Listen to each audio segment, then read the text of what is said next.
Our laws are clear. You can refuse illegal orders. You can refuse illegal orders. You must refuse illegal orders. No one has to carry out orders that violate the law or our Constitution. We know this is hard and that it's a difficult time to be a public servant. But whether you're serving in the CIA, the Army, Our Navy, the Air Force, your vigilance is critical. And know that we have your back. So you remember that spot from last week. The Department of War now says it's investigating one of those in that spot. That's the senator and former Navy Captain Mark Kelly for taking part in the video urging troops to defy illegal orders. Emphasis on illegal here. The senator is pushing back. Here's his statement.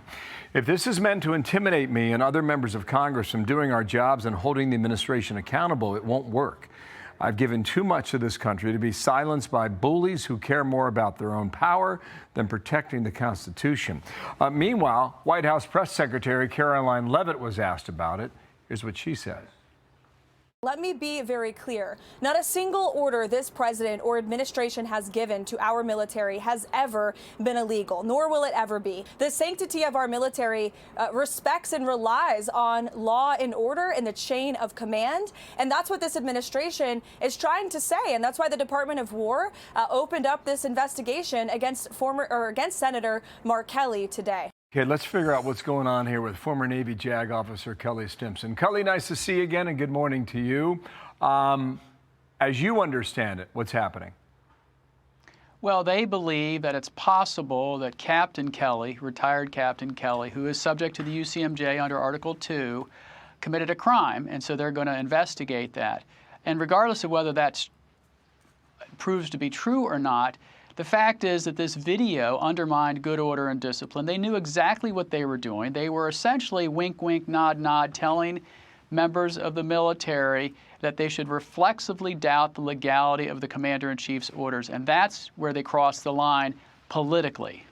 Okay, all right, a couple things here. Jack Keane was with us yesterday, and we asked him about that whole thing about chain of command that you mentioned, all right? Here's Jack Keane on that. These are irresponsible, reckless political leaders, and I normally don't go after political leaders in our country, but they deserve it now. They're absolutely undermining the military chain of command. And who do they think our soldiers are? They're insulting the intelligence of our soldiers and their moral commitment to serve the nation by making these outrageous statements. Kelly, what do you make of that right there? Well, the general's correct, as usual. And the fact is that there's one commander-in-chief, and only one. And the proper way to litigate these policy disputes is either, for one, Congress to reclaim their war powers in Article 1, Section 8 and declare war or authorize the use of military force. Therefore, the president has the top authority under the Congress's passing of that type of law, or litigate these issues, which are happening in states where people are calling up National Guards. And so imagine, Bill, the scenario where Republican members of Congress would have issued the same type of warning to members of the military when we sent 25,000 troops to Haiti under President Clinton, saying you should reflexively question that when Congress didn't authorize that authorization. And there's scores of other issues in times in our history when the president sends troops into harm's way and Congress didn't authorize it. So this is the wrong way to go about this. Okay, I think here's the critical soundbite. We played it yesterday. Here is Alyssa Slotkin when she was asked about it on ABC on Sunday. Keep in mind the key word here is illegal. Roll this. Do you believe President Trump has issued any illegal orders?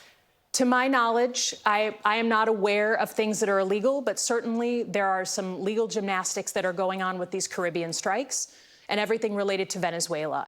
Okay, so you can address that, Kelly. And while you do that, if you were to investigate Senator Kelly now, it would have to go back to his time as active duty in the military, correct? No. No? Okay, then what would that be? You can recall somebody who's retired, receiving retirement pay. I'm a retired Navy captain, he's a retired Navy captain, and bring them back on active duty and charge them with a crime. And it doesn't have to just be a military crime. It can be any federal or state crime under the Federal Assembly's Crime Act. But the problem is that when we've recalled people to active duty to prosecute them, almost in every instance it's been for a crime they committed while they were on active duty, not in this situation where he's a senator giving a speech, not covered by the speech and debate clause because it wasn't a core legislative function. And so I don't think any military jury is ever going to convict this guy ever. So I think the punishment here is the process and ultimately not prosecute him or bring him back to unactive duty. Let me try and just squeeze in one more question at the time that we have. There are some who have theorized that Democrats are setting up the commander-in-chief, President Trump, if they were to lose the House in the second half of this term, that they could go after him on something. Have you heard about that? What would fit that possible theory?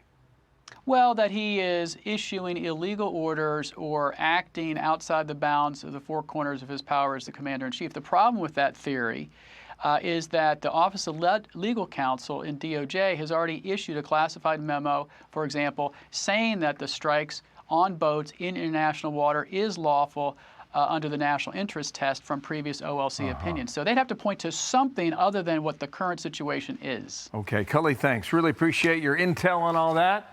To be continued. Thanks, Cully. All right, Sandra. I'm Steve Doocy. I'm Brian Kilmeade. And I'm Ainsley Earhart. And click here to subscribe to the Fox News YouTube page to catch our hottest interviews and most compelling analysis.